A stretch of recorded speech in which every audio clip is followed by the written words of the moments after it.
Hello friends. My name is Duel and welcome to Vianda Yasay Gabrido Vlog. We're going to show you how to cook this big pickerel. We caught this last night. You mean you caught it?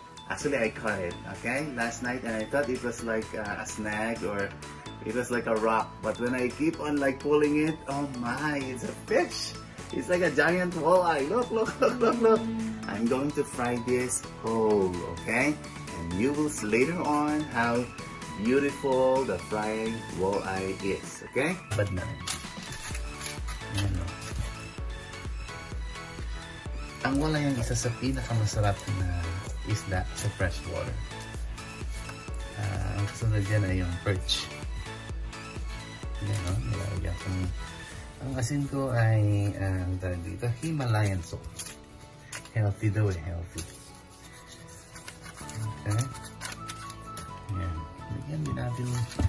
Grabe yung ulo niya. Malaki o. Malinis na malinis na yan. Oops. Sa loob. Sa loob. Lagyan natin ng konti.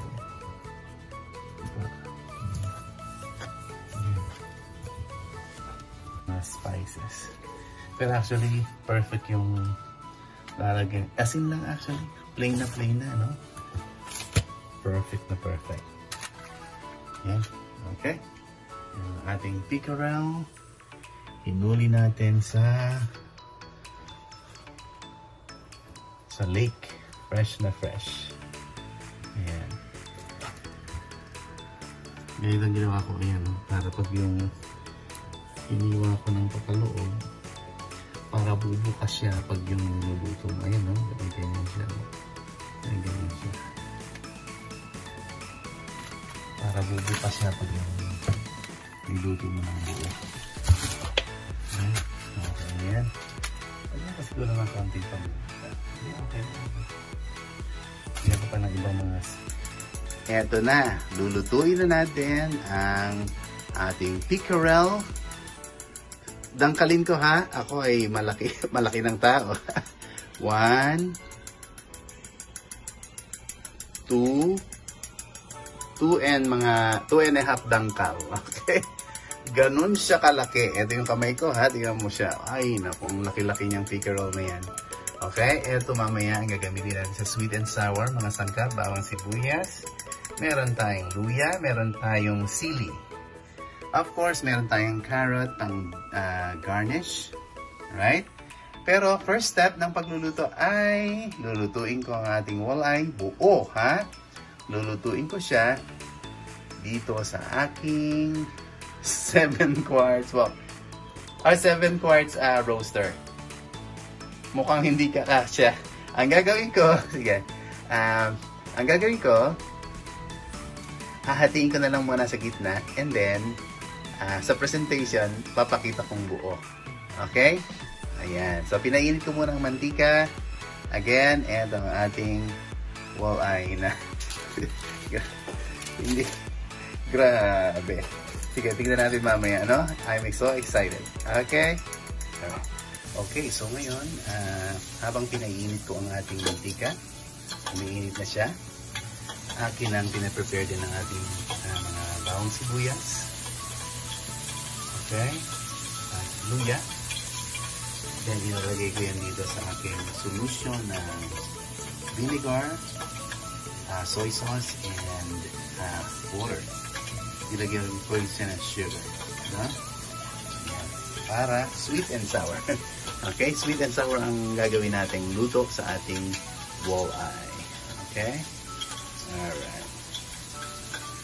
Ayun, sinala ko na yung unang hati.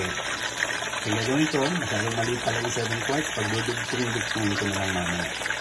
Para mukhang buo pa siya. Okay? Ayan, ating wow. Okay, na kayo. Okay? Ito naman yung ating sweet and sour.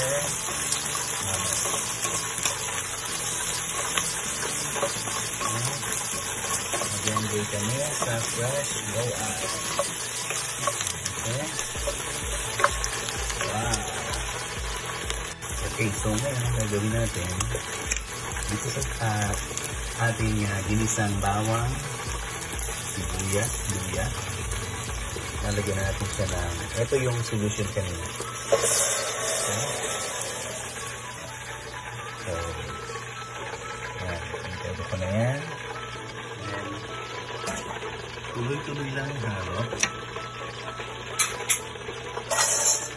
Lalagay ko na rin ang sili. Yan. Tapos hahaluin lang hanggang sa tomato. Okay. Yan. Halo lang, halo. Yan. Naglagay din ako ng mga sikretong pangpalasa. Okay? Pero walang MSG. Ayoko ng MSG, ano? Kahit yung more, hindi ako naglagay. Marami, kasi sa Canada dito, punong-puno ng, alam mo yung mabibili mo lahat ng herbs. Okay? So, una, inisa ko yung, actually, yan, konting-konting mantika lang. So, dire-diretso lang ang halo ng ating solution. Okay? Hanggang sa maging thick siya. Ito yung pang sweet and sour na sauce natin mamaya sa ating world. Hindi ako titigil na paghalo para maging even yung kapal niya. Okay? Okay. Ito naman pinipito kong isda. Ayun siya, oh. Ayun, oh. Ay, nakagaling pa. Okay. Pinati ko sa 3 kasi masyadong malaki yung isda. Okay. Sige na yan. Hello everybody! Eto na naman ako. Eto na ang asawa ko. Ready na siyang lagyan. Actually, nilagyan niya ng ibang mga garnish na yung aming... Okay, sige. Eto na, ha? Han, ngiti ka nga muna. Hi! Welcome sa aming recording vlog today. Actually, nagawa na ng asawa ko yung paglilinis ng kanyang nahuling malaking pickerel na nahuli niya doon sa fishing noon a few days ago. So ngayon, na-fry niya na sweet and sour. Ito yung kanyang ginawang sauce. Ibabuhos ko na ang sauce. Ayan!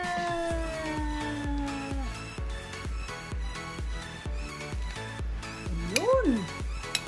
So ito na yung aming sweet and sour na pickerel. Ayan.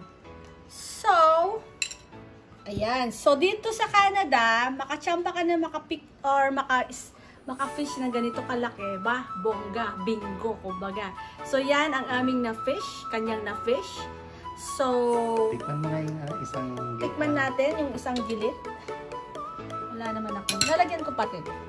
Sige. Para meron naman siyang Green onions. green onion. Ayan. O, diba? Looks very yummy. Ayan, ang aming masarap na pickerel. So, syempre, dun ako sa tiyan pipikil. Tulis laman yan. Yeah. Actually, siya, very excited siyang i-record ito kasi first time niyang makahuli ngayong taon na ngayon. Ngayong taon, ng ganito kalaki. Kaya excited na excited siya. Hindi na siya makahintay. Ano? So, yan. Ang sarap! Pasado ba yung sauce, man? Yeah! Han, magaling ka na magluto. Perfect na perfect yung timpla. Actually, siya lahat nagluto nito. Ako lang nag-skim ng crab. Yung crab na bili lang namin yan. So, isinama namin yan. Okay? Kasi ang laki-laki ng picture. Alright!